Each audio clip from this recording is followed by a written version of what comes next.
finished it up, just dropped it off with Chinatown. That's Deadhead right there. He approves, and that's really all I could ask for out of this entire project. I was really worried at the beginning, but after reading about the Deadhead culture and the Grateful Dead in general, I became unscared as I was doing this project, because it's basically handmade, which is what the Grateful Dead culture was all about.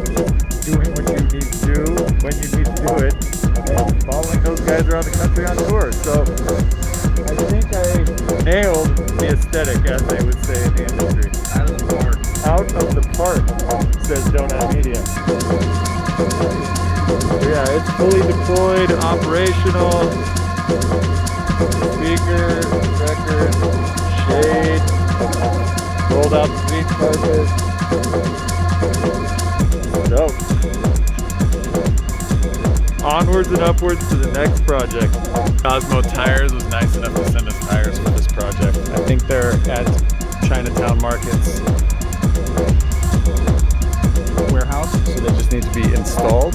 But super cool of them to actually hook up some tires for this sick unit. Thanks, Cosmo. You guys are the best.